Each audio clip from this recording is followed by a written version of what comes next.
Hey TnTStrong, Taryn, Weston, and of course Jet. We're here to bring you the Kettlebell Workout Series Part 2. You can see our background has changed a little bit from our Part 1. We are in Big Bear, California. The kettlebell movement we have for you today is our kettlebell high pulls. We will go through a warm up first, make sure we get nice and warmed up.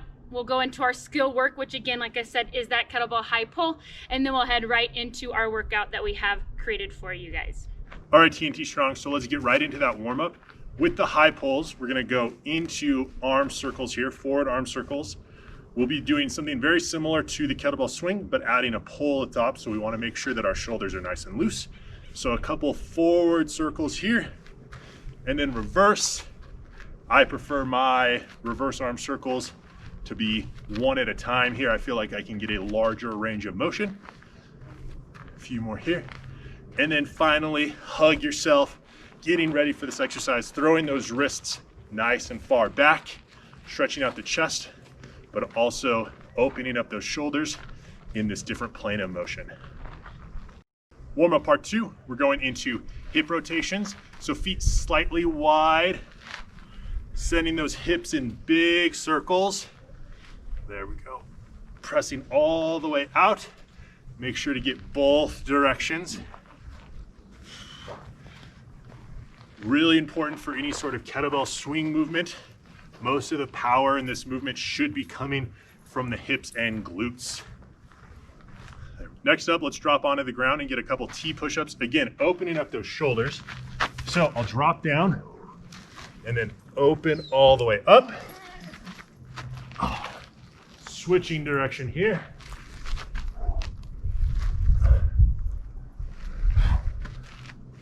There we go. Let's get one more in. Go. Up next, we want to start to get that heart rate going. I can already feel mine. We're at about 7,000 feet, a little higher than normal for me. So we're going to go into some butt kicks here, almost like you're running in place, but really focusing, driving those heels up into your butt, stretching out the front of those legs, those quads. Let's go for 5, 4, 3, 2, 1. And then straight into some jump squats. Really focus on the mobility here, trying to drop those hips down and back, exploding up.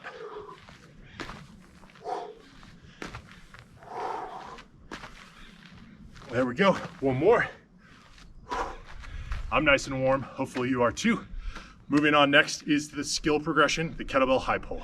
Okay, TnTStrong, moving into our skill movement for this phase, the kettlebell high pull. So if you saw our Part 1 series, which was just the kettlebell swings, we are taking that movement and making it just a little bit more complex. The nice thing is the movement, that the extra additional movement we're adding onto that kettlebell swing isn't too difficult. When we start, we always want to start with that nice shoulder width stance. We are going and grabbing that kettlebell from the ground in that hiked position, just like we were getting ready to hike a football, like I spoke in Part 1.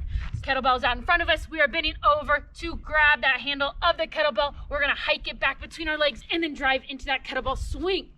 We're gonna go through that kettlebell swing. As we get to the top, we are then gonna pull it into our chest and add a little bit of a pull to the chest, but make sure we push it back out so we get to that fully locked out position as we swing back down in between our legs. Now, you saw with that, I did it with both hands. Highly recommend starting with the movement first with both hands on the kettlebell. From there, we can make it a little bit more complex and go into a single arm kettlebell swing. I'm gonna start with my right arm. Anytime you do anything single, always make sure you go right arm and you share the love to the opposite arm, so the left arm. Same movement, starting always with that kettlebell swing, starting it from the ground, adding that hinging and hip power and drive through. So taking that kettlebell, we're gonna start with the right arm again. We're gonna hike it back between the legs and go into that swing. And as we do, again, pulling that kettlebell into our chest just a little bit and then pressing it right back out. Sharing the love to both sides, grabbing that kettlebell, hiking it back, One side might feel just a little bit awkward for the first couple, especially if you got one that's a little bit more dominant than the other, but that's okay. Move through it, you'll finally get the connection of everything, and we're going into that nice high pull. Kettlebell swings have got a little bit, easier for you, and you want to complex it up a little bit. The kettlebell high pulls start with the double hand, and then move into your single arm, right side and left side too as well. All right, everyone, so let's go over the workout. We only have 3 movements. You already saw one, the kettlebell high pull. I'm going to do single arms for the exercise. If you need to modify down to both arms, that's no problem. And then we also have a 2-handed kettlebell deadlift.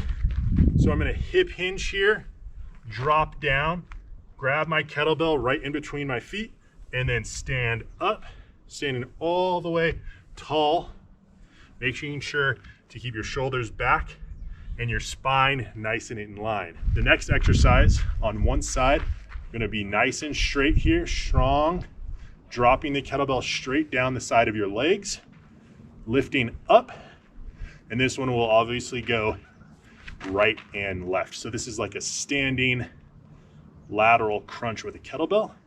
I like to put my hand here on my chest.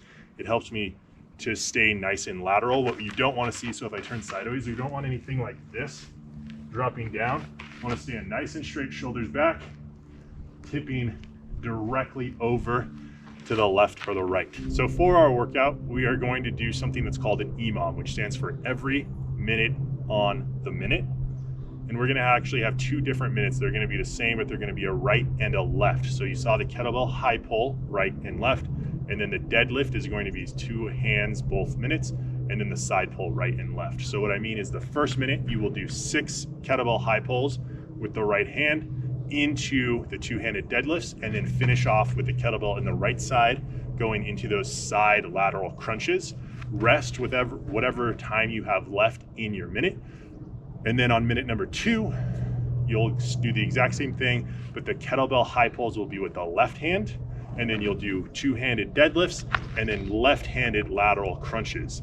And you'll repeat that A, B, or minute 1, minute 2, whatever you want to think of it, a right and a left, as many rounds as you have time for or as you would like to go. If you need to or want to make this exercise harder, you can push those rep numbers up. So instead of 6, you could do 8 or 10 of each of those movements, and that would cut down the amount of time that you have to rest in between. So let's get started. I'm nice and warm. Hopefully you are too. Let's put a countdown up on the screen. We're gonna go in 3, 2, 1.